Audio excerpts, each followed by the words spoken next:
Hello, welcome. Today I want to teach some gentle inversions.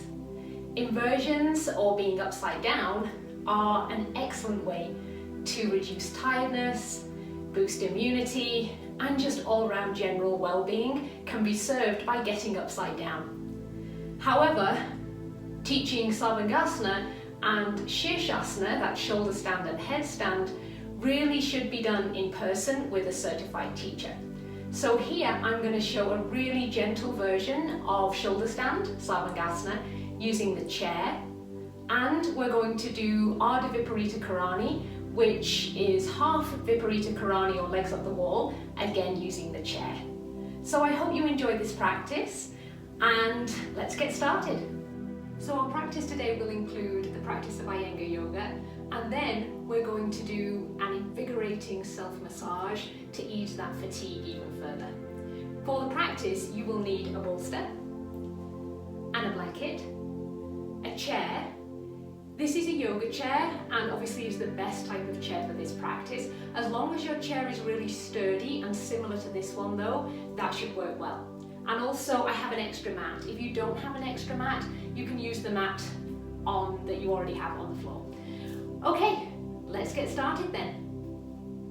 So to begin our mini practice to relieve tiredness and fatigue, both physically and mentally, we're going to begin with chair shoulder stand. That is a variation of Sarvangasana. I have my chair and I've placed a 4-folded mat onto the chair. I have my bolster here at the edge of the legs of the chair, and then I have a folded blanket for my head. So to begin, sitting onto the chair, I bring my legs over the back rail of the chair and I lift up and open my chest. From here, I start to release my torso down so that my shoulders meet the bolster. And when they're settled onto the bolster, chest is open. You can remove eyewear here if you like, because this is a restorative pose. Then I thread my hands through the chair and hold the back legs of the chair. Making sure that I'm really secure, I can then bring my legs and straighten them. Now imagine that I have a wall where my feet are here. So the chair initially wants to be about 15 centimeters from the wall. And you can place the heels onto the wall for extra support. Obviously this pose can be done without the wall, but if you're new to it, I advise a wall there for your feet for extra stability. So just starting to ease into the pose now. Keep the chest open. Allow the shoulders to be broad on the support. This particular variation of shoulder stand is so lovely for the shoulders and the neck. It's so supportive, but you are getting the benefits of shoulder stand, the inversion, because you are upside down. It settles the nervous system, boosts immunity. The Jalandhara Bandha, that's the chin lock as the chin moves towards the chest, is extremely soothing for the nervous system. So when you've been here for a little bit, you can change your leg position if that feels good for you. You can bring the legs into Baddha Konasana, joining the soles of the feet, bringing the sides of the feet onto the chair rail. And take a few more breaths here. This is a wonderful opening for the hip joints. Pelvis is broad and open. And then from here, you can bring the knees together. And again, if you feel steady, you can extend the legs into a version of Viparita Karani on the chair. To come out, bring the legs back to the position we began. So if your legs are against the wall, take a few more breaths here. And then bend the knees, bring the feet to the back rail of the chair. Just take the hands outside of the chair and hold onto the legs here, as so. And then begin to move the body so that eventually the hips and then the buttocks come to the support of the bolster. And from here, we're going to move into another gentle inversion, also a restorative pose, which is Ardha Viparita Karani. So I'm just elongating my neck, and the legs are onto the chair. Allow the pelvis to be soft, allow the abdomen to be soft here. And the chest is open.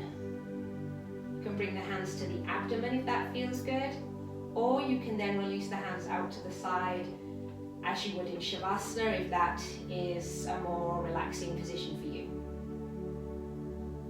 And just begin to let the body go here. Preview. This pose is extremely restorative, extremely relaxing.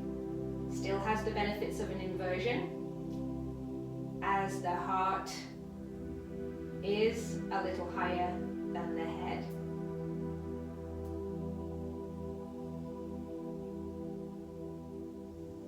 And just take some more breaths here. Release down into the support of the earth. Release the body completely.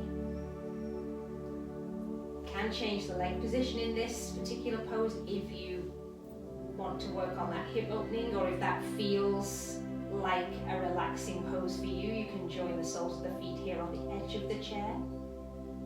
Take a few breaths in this position. Excellent for, again, opening the pelvis, opening the hips, providing some space and width across this whole front body.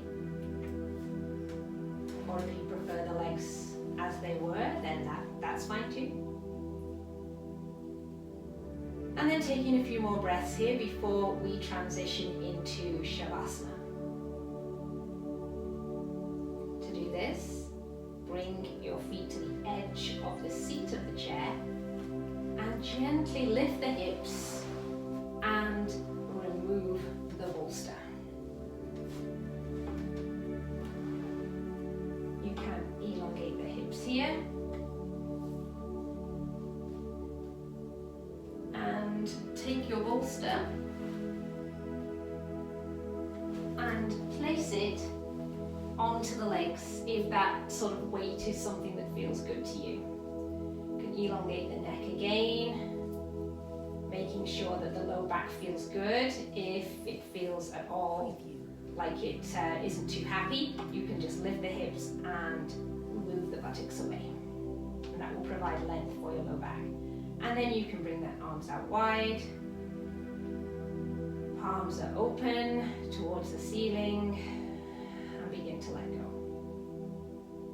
Allow the weight that is on your shins here to really feel grounding. Feels like the energy of the pose is moving towards the earth. Abdomen soft. The entire body soft and heavy now. Allow every muscle in the body to relax. And to begin to absorb the benefits of those inversions that we practiced. Preview. If you have longer, absolutely stay in this pose. Wonderfully restoring for mind and body. Excellent for fatigue in physical sense and also in a mental sense.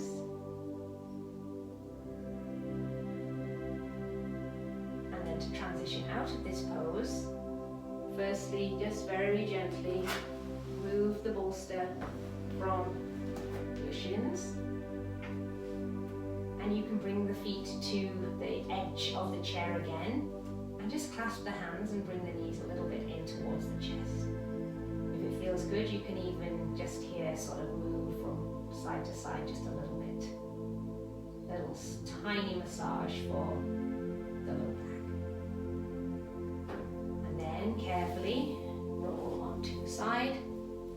Preview.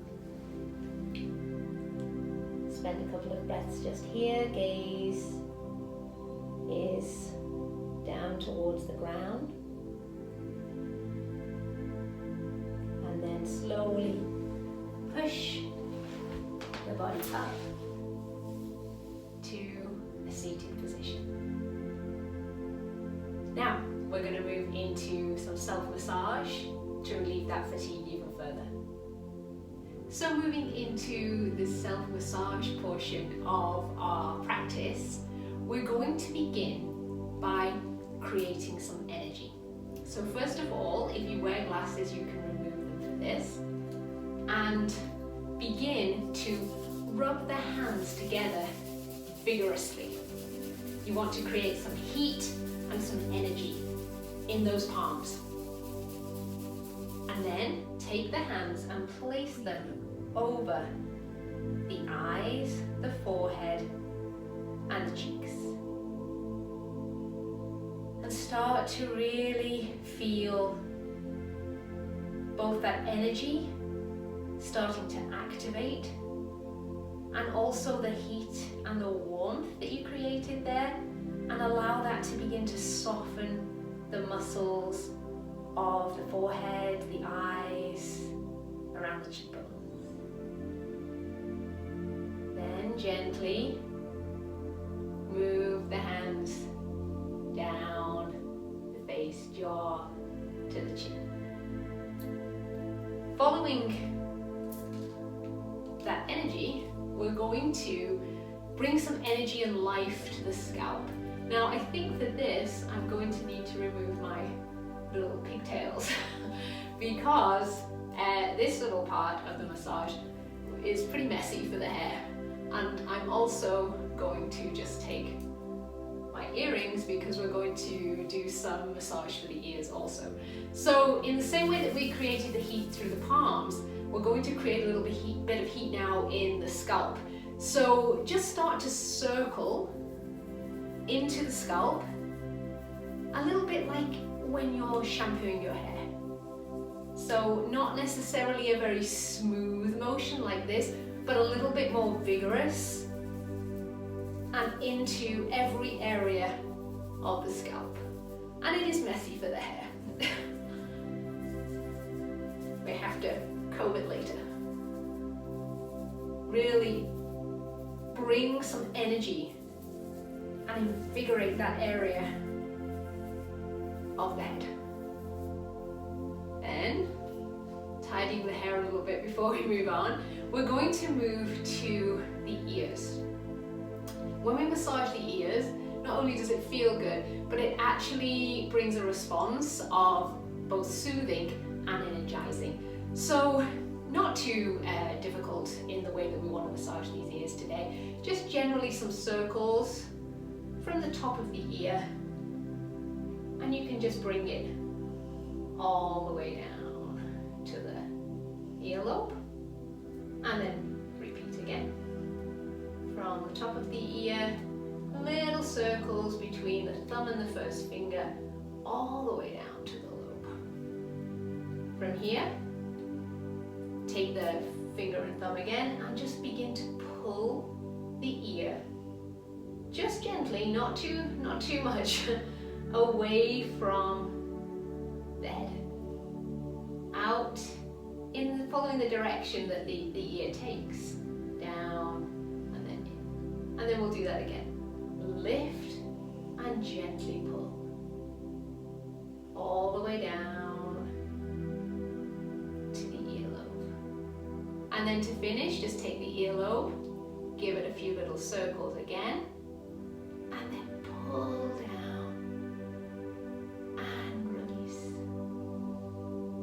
And then repeat that to the other side for the other ear.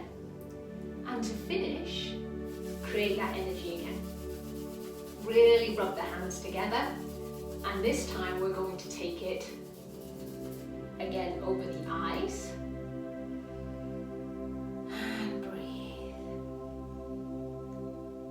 Move the energy down the face, bring it to the back of the head. You can even clasp the hands behind the back of the neck here, just under the occipital bone. And another deep breath. take that energy down onto those trapezius muscles. Hold and breathe. Back to the neck. Hold and breathe. Back the face, over the eyes to finish. Inhale, exhale. Inhale, exhale. And then release. I hope you enjoyed this practice for relieving mental and physical fatigue today. I love teaching inversions. They are some of my favorite poses. So I hope you enjoyed the chair shoulder stand and the Viparita Karani. If you would like to subscribe, I would love to see you here weekly. I have a video every week. And comment, tell me how your practice is going.